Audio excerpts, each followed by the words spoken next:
So, a very good morning, students. Welcome to lecture 22. And today we'll begin with a new unit. And this unit is all about the biomass energy.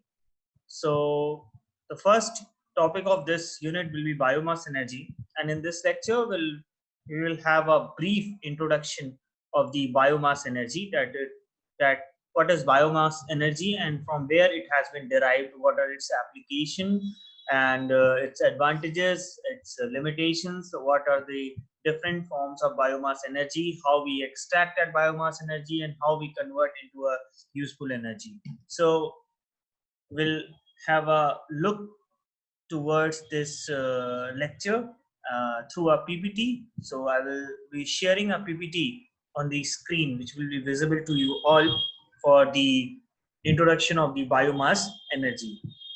तो start करते हैं biomass energy के introduction से, right? तो first of all, before starting this unit और this topic, question which pop-ups in our mind is that what is biomass energy? कि biomass energy है क्या? What actually the biomass means and from where it has been derived. ठीक है, ये biomass word कहाँ से derive किया गया है और इसका मतलब क्या है, right? So biomass अगर मैं layman language में आपको define करूँ तो biomass is organic matter produced by plants, both terrestrial, aquatic and their derivatives. Biomass can be considered a renewable energy source because plant life renews and adds to itself every year.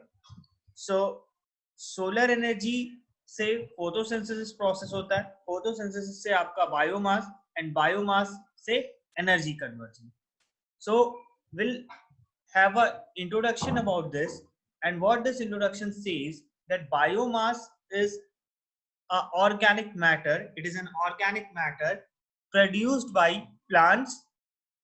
कहाँ से produce होता है, मतलब derive कहाँ से किया गया biomass? ये किया गया प्लांट्स के थ्रू. बायोमास है क्या? ऑर्गेनिक मैटर है. प्रोड्यूस कहाँ से हुआ? प्लांट्स. किस तरह के plants? Both terrestrial, aquatic and their derivative. Okay, so biomass can be considered a renewable energy source. And why we consider this biomass as a renewable energy source? Because plant life renews and adds to itself every year.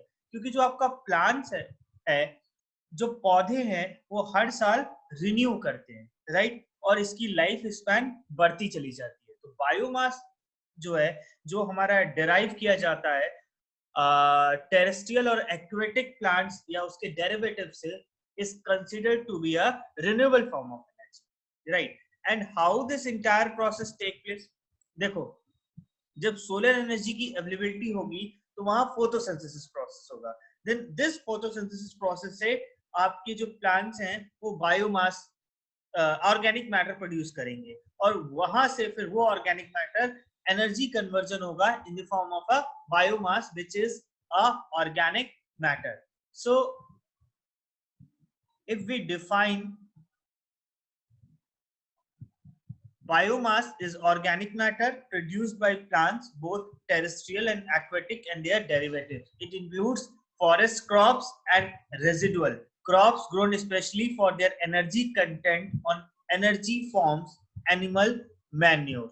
Okay, biomass is the in its traditional solid mass, wood and agriculture residue burn the biomass directly and get the energy. Okay, अगर solid mass में हम बात करें, state 3 state होते हैं ना, solid, liquid और gas. तो अगर बायोमास को हम उसके सॉलिड स्टेट की स्टेट में बात करें तो जो वुड है एंड एग्रीकल्चर रेजिड्यू है, burn the biomass directly and get the energy. तो उसे डायरेक्टली बर्न करके हमें एनर्जी प्राप्त होती है. ठीक है, बायोमास इन नॉन ट्रेडिशनल, वो ट्रेडिशनल फॉर्म है, लकड़ी लाया, एग्रीकल्चर रेजिड्यू लाया, उसे जला दिया, उससे एनर्जी मिल गया, उससे खाना पका लिया, क्या हो गया? वो ट्रेडिशनल फॉर्म हो गया. ठीक है, वो बायोमास से डायरेक्टली हम एनर्जी एक्सट्रैक्ट करते हैं. नॉन ट्रेडिशनल फॉर्म की बात करें तो biomass in non traditional form converted into liquid fuel. Non traditional form में हम क्या करते हैं? इसको लिक्विड फ्यूल में कन्वर्ट करते हैं. Biomass is converted into ethanol ethanol का मतलब ethyl alcohol, and methanol to be used as liquid fuel in the engine.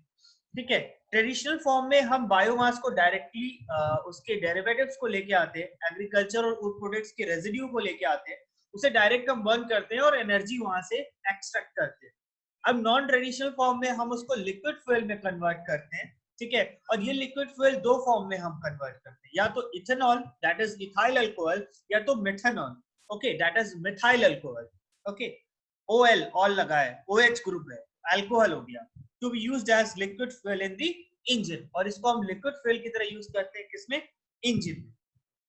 The third category is to ferment the biomass anaerobically to obtain a gaseous fuel called biogas. Okay, और तीसरी category क्या है, पहली तो थी traditional, दूसरी थी non traditional, और तीसरी है the third category is to ferment the biomass anaerobically. Anaerobically का मतलब क्या होता है, एरोबिक और एनारोबिक। एरोबिक का मतलब इन दी प्रेजेंस ऑफ ऑक्सीजन, और anaerobic का मतलब हुआ in the absence of oxygen. Okay, so this biomass is fermented anaerobically to obtain a gaseous fuel, and that gaseous fuel is called biogas, right? अब हम बात करते हैं अवेलेबिलिटी ऑफ बायोमास के बारे में। तो अवेलेबिलिटी ऑफ बायोमास के बारे में अगर मैं बात करूं, तो अवेलेबिलिटी इसकी 3 से 4 तरीके की है, जैसे सॉलिड स्टेट में, लिक्विड स्टेट में, और गैसियस स्टेट में, राइट? तो हम एक एक करके देखेंगे। पहले हम सॉलिड स्टेट में देखेंगे। अगर सॉलिड बायोफ्यूल की हम बात करें तो उसको हम कैटेगराइज ऐसे करते हैं, wood, straw, refuse are being burned on an increasing scale in many countries to provide useful heat. तो सॉलिड बायोफ्यूल जैसे वुड है, स्ट्रॉ है, रिफ्यूज है, इनको हम बर्न करते हैं। ठीक है, बहुत सारी कंट्रीज में इसको बर्न किया जाता है और यूजफुल हीट इससे एक्सट्रैक्ट किया जाता है। अब हम बात करेंगे पहला वुड की। ठीक है, in the form of cut log, wood chips and sawdust is correctly used for domestic heating. It has low ash and sulfur content. Okay, तो मैंने आपको बताया सॉलिड में कि 3 सॉलिड बायोफ्यूल है। क्या है, वुड है, स्ट्रॉ है और रिफ्यूज है। इसको क्या किया जाता है, they are being burned on increasing scale in many countries to provide useful heat. अब उसमें पहली कैटेगरी जो मैंने बताई वुड की, इसको कैसे हम यूज करते हैं, in the form of a cut log. ठीक है, वुड चिप्स एंड सॉडस्ट, ये 3 फॉर्म में यूज होता है, cut log, wood chips and sawdust is currently used for domestic heating, और इसको currently हम किस में यूज करते हैं, domestic heating. it has low ash and sulfur content. इसका जो एश निकलता है उसको ये एस्टिमेट किया गया है कि after burning it we get low ash and sulphur, low and very low sulfur content, right? Straw, the drying crops are used as fuel for heating water or cooking.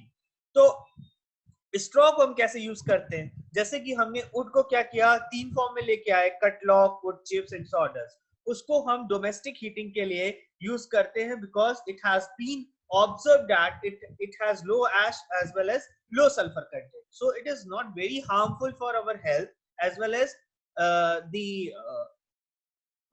environment point of view, right?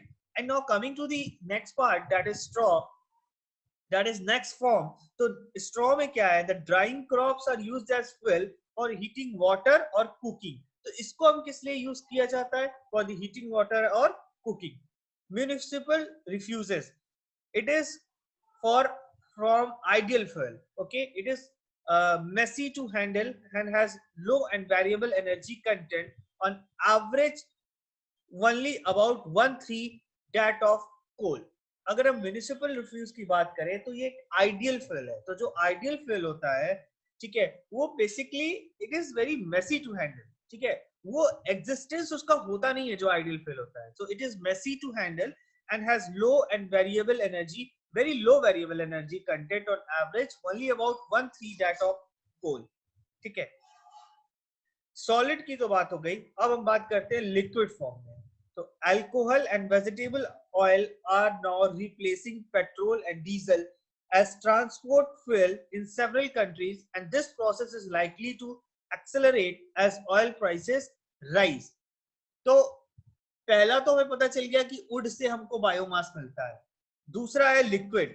तो आजकल की practice में जो लाया जा रहा है alcohol और वेजिटेबल ऑयल, ये आपके पेट्रोल और डीजल को ट्रांसपोर्ट फ्यूल के लिए रिप्लेस किए जा रहे हैं बहुत सारी कंट्रीज में. And this process is likely to accelerate as oil prices rise. आज के डेकेड में, लास्ट फ्यू डेकेड से आपकी प्राइसेस जो है ऑयल की वो इंक्रीज करती चली जा रही है. तो इकोनॉमी पे एक वो बर्डन आ रहा है. तो उसकी वजह से हमको एक कोई सब्स्टिट्यूट ढूंढना पड़ेगा और उसका सब्स्टिट्यूट है अल्कोहल और वेजिटेबल ऑयल, जो कि आजकल बहुत सारी कंट्री में प्रैक्टिस में लाया गया है. ठीक है. अब लिक्विड फॉर्म में हम कौन सा अल्कोहल यूज करते हैं? मिथेनॉल एंड इथेनॉल, मतलब methyl alcohol and ethyl alcohol. It can be blended with unleaded petrol and burnt in present day internal combustion engines. ठीक है. दूसरा है vegetable oil from crushed seeds and nuts. Example, sunflower and peanuts, palm, soya and corn can be burned in a modified diesel engine. Okay. Gases. अब liquid form में हमने दो चीज पढ़ ली. क्या? Methanol, ethanol and vegetable oil. तो जो methanol है और इथेनॉल है, इसको हम कैसे यूज कैसे करते हैं? It is blended with unleaded petrol, okay, and burned in present day internal combustion engine. और वेजिटेबल ऑयल का from crush seeds and nuts. Example, sunflower, peanuts, palm, soya and corn can be burned in unmodified diesel engine. तो solid form में wood, liquid form में alcohol और vegetable oil. अब देखते हैं gases form में. तीन फॉर्म होता है ना, सॉलिड, लिक्विड एंड गैस. अब गैसेस फॉर्म में देखते हैं. तो the production of biogas from drug and agriculture waste is now extensive in some developing countries. Biogas is a mixture of methane and carbon dioxide with traces of hydrogen sulfide. तो कौन से gases का combustion है? Sorry, mixture है. It is a mixture of methane and carbon dioxide with the traces of hydrogen sulfide. Methane is a clear gas with a high calorific value. तो methane को ये बोला गया है कि it is a very clear gas और उसकी calorific value काफी high होती है. It can be used on site fed into gas, means natural gas is 95% CH4 or converted into methanol by treatment with a catalyst at high temperature and pressure. Right. So आपका solid, liquid और gases में अगर बात करें तो जो gases form है वो बेसिकली आपका मीथेन और कार्बन डाइऑक्साइड है. जो बायोगैस आपका जो मिलता है, जो हम एक्सट्रैक्ट करते हैं, वो मिक्सचर है आपका मीथेन और कार्बन डाइऑक्साइड का with a small traces of hydrogen sulfide. Right. Methane is a clear gas with a high calorific value.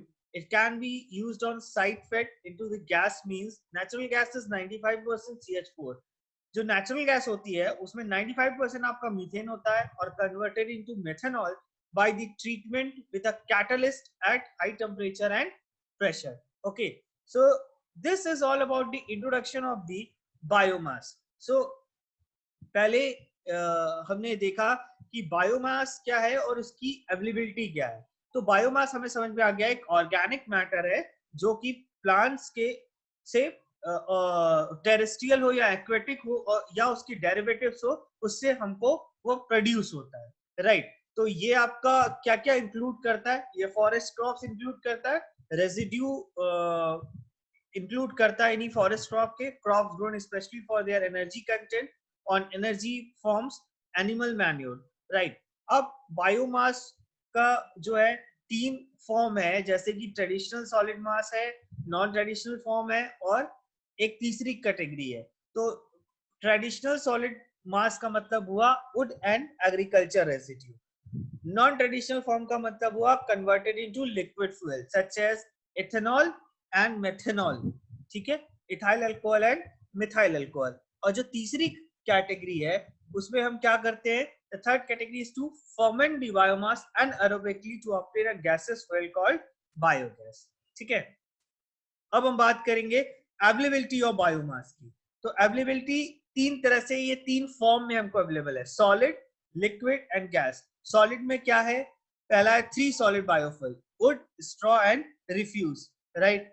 Liquid में क्या है, आपका है अल्कोहल एंड वेजिटेबल ऑयल। और गैसेस में क्या है, mixture of methane and carbon dioxide with the traces of hydrogen sulphide. सही, ठीक है।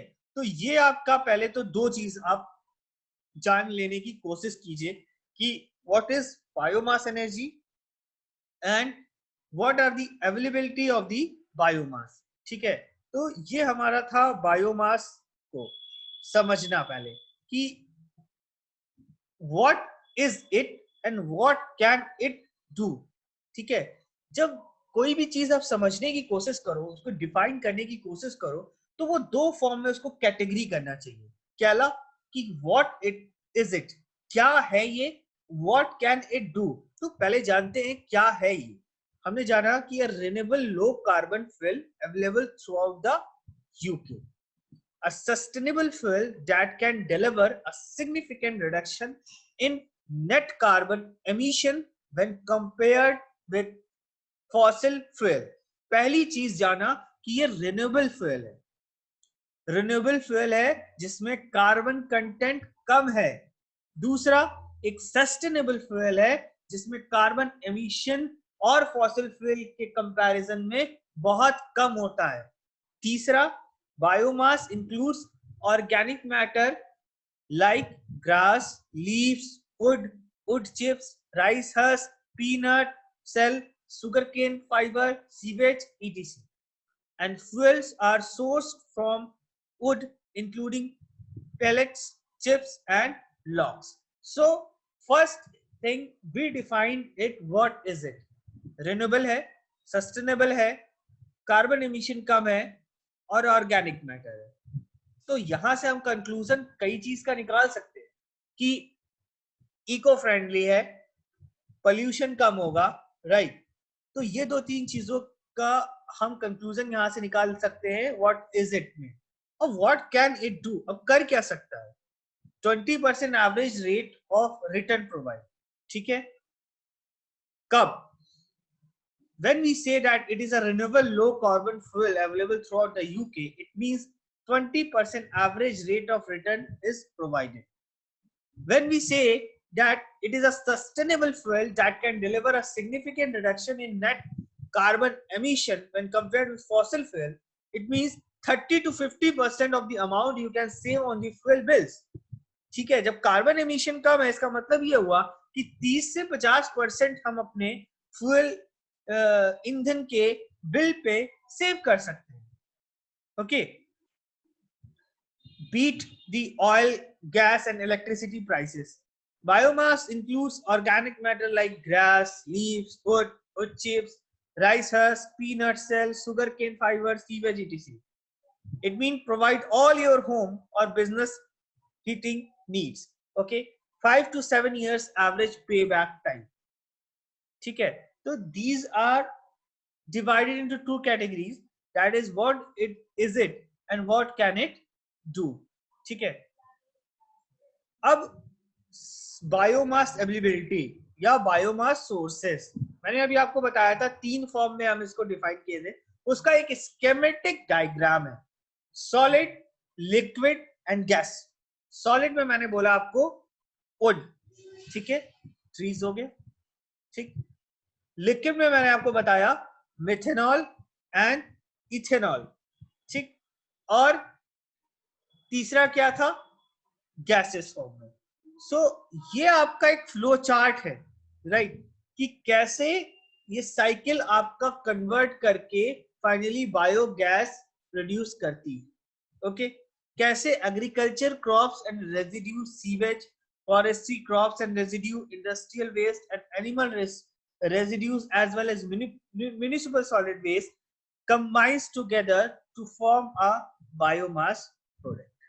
So these are categorized under a topic that is biomass sources।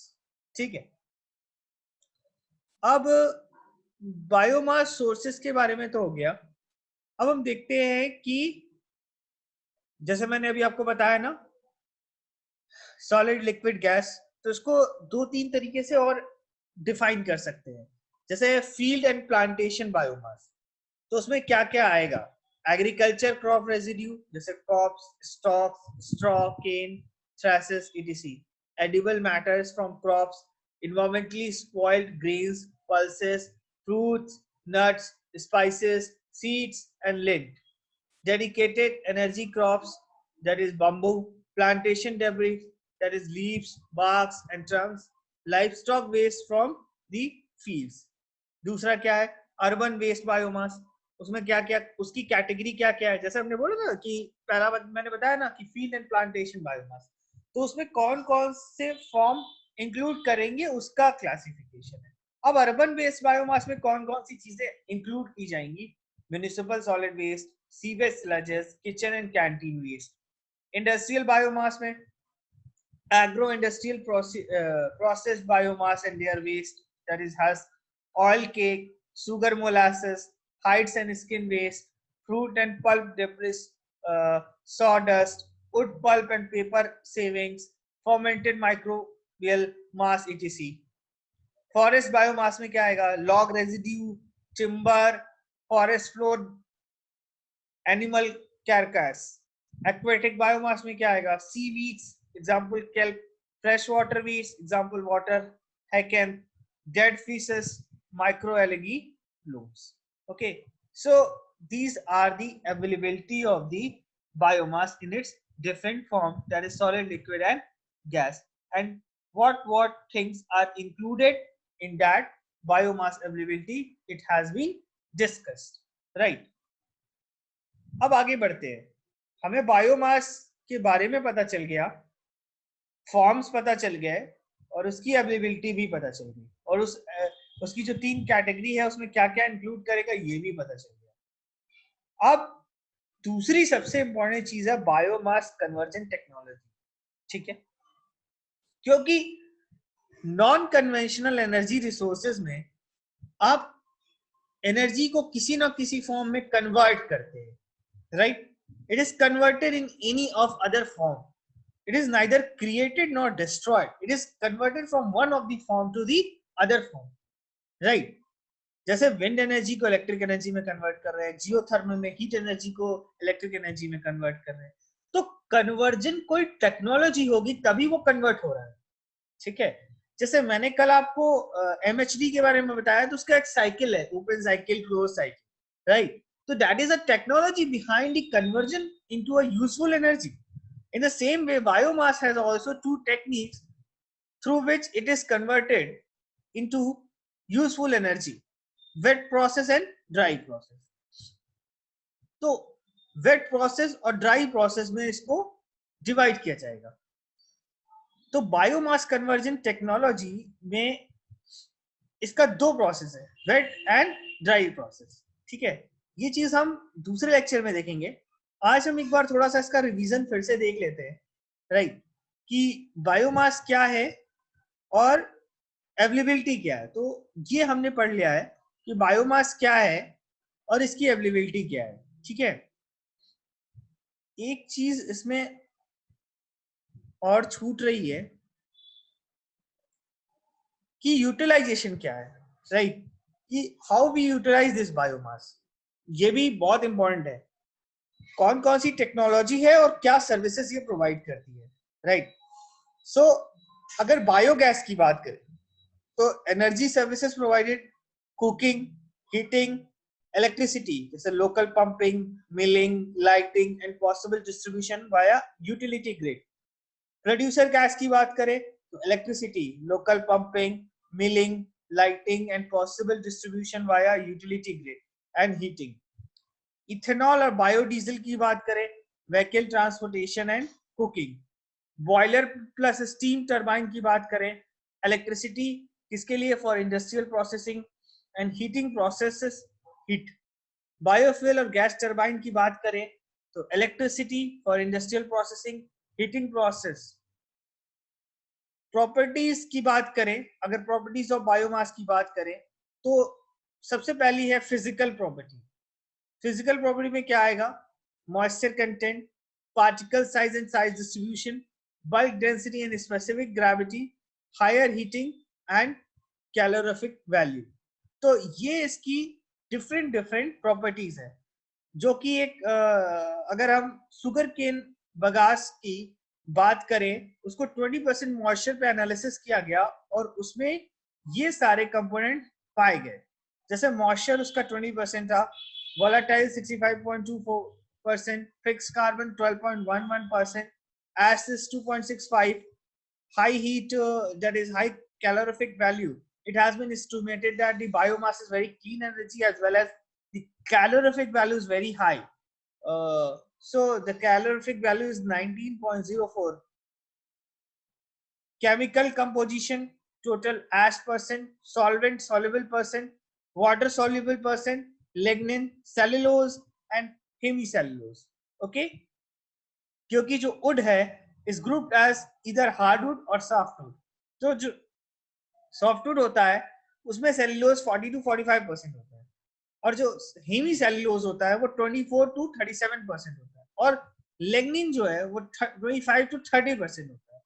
Hardwood में आपका 40 to 50% सेल्यूलोज होता है, 22 to 40% हेमी सेल्यूलोज होता है। ओके, सो एलिमेंटल कंपोजिशन की अगर बात करें तो उसका 5 है, carbon, hydrogen, oxygen, nitrogen and sulphur.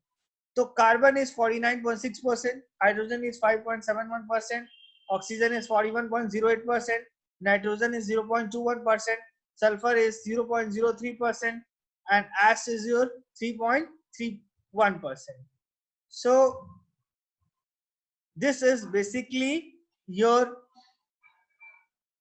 properties of biomass. तो आज के लेक्चर में introduction, at different forms, availability and properties, including physical properties and chemical properties. कल में हम पढ़ेंगे इसका conversion, I mean next lecture में मंडे को हम देखेंगे इसका कन्वर्जन वगैरह, वेट प्रोसेस क्या है, ड्राई प्रोसेस क्या है, फिर हम इसका कंपोजिशन के भी बारे में पढ़ेंगे। So this was all about today's lecture. The further concept will be discussed in the tomorrow's lecture, that is upcoming Monday. So thank you so much. If you have any queries related to today's lecture, you can ask your query freely, as well as if you have any query related to my previous lectures, you can raise your question. Thank you.